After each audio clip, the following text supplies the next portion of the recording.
Hello friend, true horror story में आपका स्वागत है।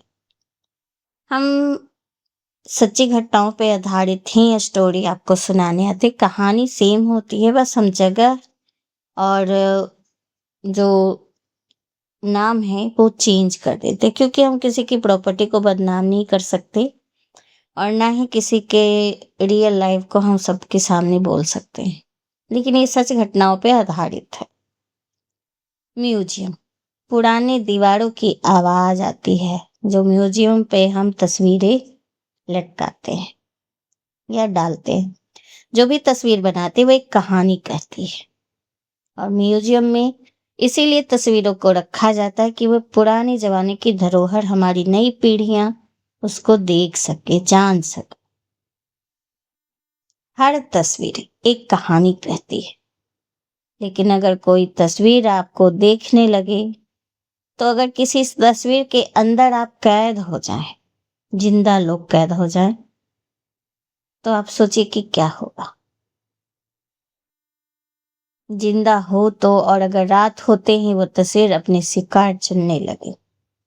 ये कहानी है शहर के सबसे पुराने म्यूजियम की, जहां लगी थी भूतिया तस्वीरें। पुराना शहर, बारिश, बुजुर्ग लोग चाय की दुकान पर बैठकर चाय पीते हुए ये बातें कर रहे थे। सरकार बहुत बड़ी गलती कर रही है, क्योंकि बुजुर्ग लोग को पता था कि ये म्यूजियम क्या है, भूतों की तस्वीरों का राज क्या है। उस म्यूजियम को दोबारा नहीं खोलना चाहिए। एक बुजुर्ग दूसरे बुजुर्ग से बोल रहे थे। तो चाय वाला पूछता है, आखिर ऐसा क्या है वहां?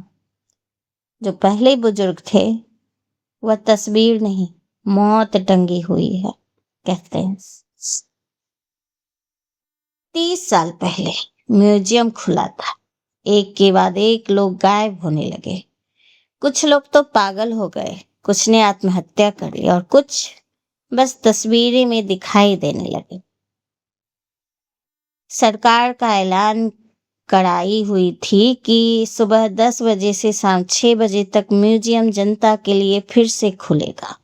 और इसी बात पे जो नए जनरेशन के लोग थे वो खुश हो रहे थे। हॉन्टेड म्यूजियम चैलेंज उनके लिए ये था।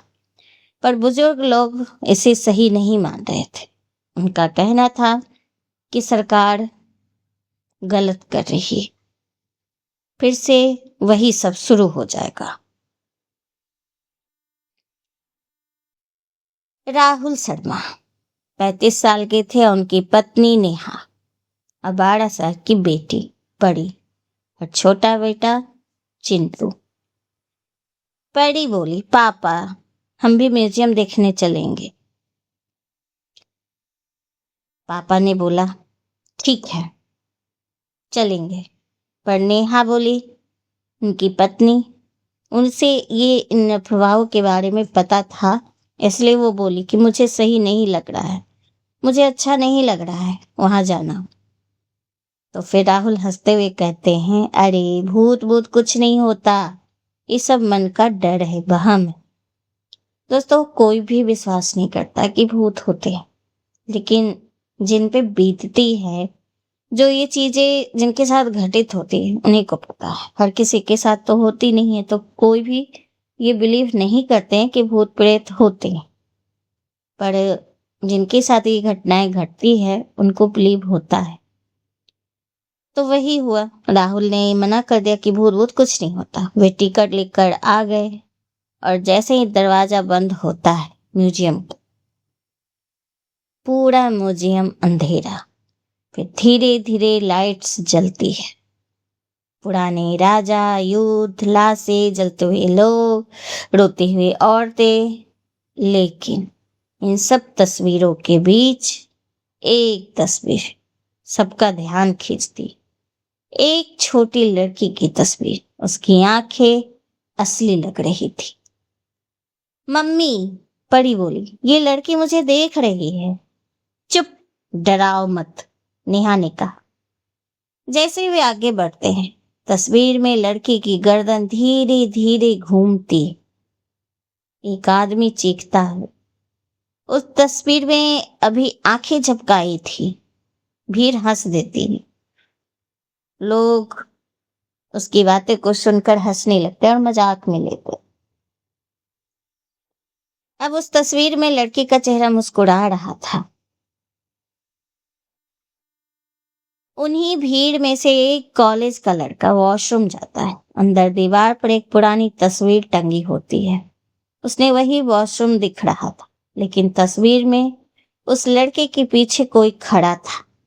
वो पीछे मुड़ता है पर कोई नहीं। फिर तस्वीर देखता है। अब वो साया और पास आ चुका था। लड़का घबरा जाता है। कौन है? अचानक लाइट बंद और चीख पड़ता है लड़का डरकर। जब लाइट आती है तो लड़का गायब हो जाता है। सिक्योरिटी अंदर आती है। कुछ नहीं मिलता है, लेकिन वॉशरूम वाली तस्वीर बदल चुकी थी।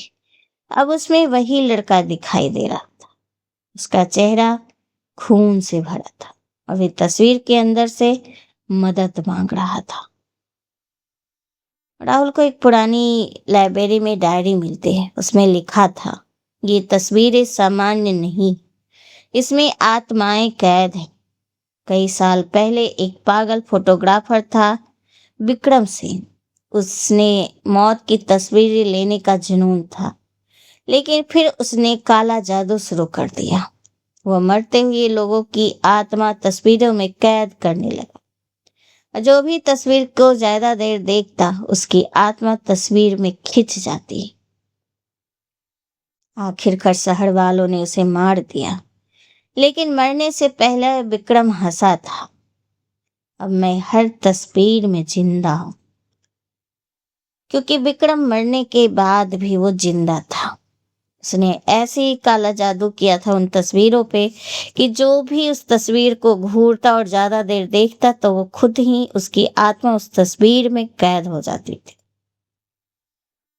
शाम होते ही वहां 5:30 पर म्यूजियम बंद होने लगता है, लेकिन बाहर के दरवाजे लॉक हो जाते हैं। अब प्रदर्शन शुरू होगी और वहां पे ये आवाज आती। सभी तस्वीरें हिलने लगती। कुछ लोग तस्वीर से बाहर निकलने लगते हैं। जली हुई औरतें, बिना चेहरे का आदमी, खून से भरे बच्चे। लोग भागने लगते। चीख, अंधेरा, और वो परी गायब हो जाती है। राहुल एक तस्वीर के सामने पहुंचता है। अचानक उसका हाथ अंदर खिंच जाता है। वो तस्वीर के अंदर पहुंच जाता है। अंदर पूरी दुनिया काली थी। दीवारों पर हजारों आत्माएं कैद थी, सब मदद मांग रहे थे। उसे परी दिखाई देती है, लेकिन उसके पीछे विक्रम सेन खड़ा था। आधी जली हुई शकल, काली आंखें। विक्रम, ये म्यूजियम मेरा है। विक्रम ने राहुल से कहा। मेरी बेटी को छोड़ दो, राहुल ने कहा। तो विक्रम ने कहा, अब इसकी तस्वीर हमेशा यहीं रहेगी। राहुल को डायरी याद आती है। उसमें लिखा था, जिस कैमरे में आत्माएं कैद की, वही उसे मुक्त भी कर सकता है। राहुल पुराने कैमरे को ढूंढता है।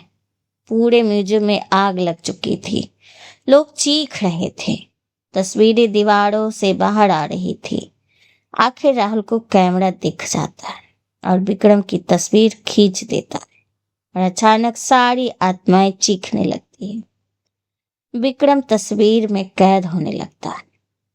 विक्रम चिल्लाता है, नहीं, और पूरा म्यूजियम जलने लगता है। राहुल परी को लेकर भागता है। अगली सुबह म्यूजियम राख बन चुका था। सरकार ने यह केस बंद कर दिया, लेकिन कुछ महीनों बाद एक एंटीक्यू शॉप में एक पुरानी तस्वीर दिखाई देती। वह तस्वीर थी, राहुल और परी खड़े थे और उनके पीछे विक्रम मुस्कुरा रहा था। कुछ तस्वीरें कभी नहीं मरती।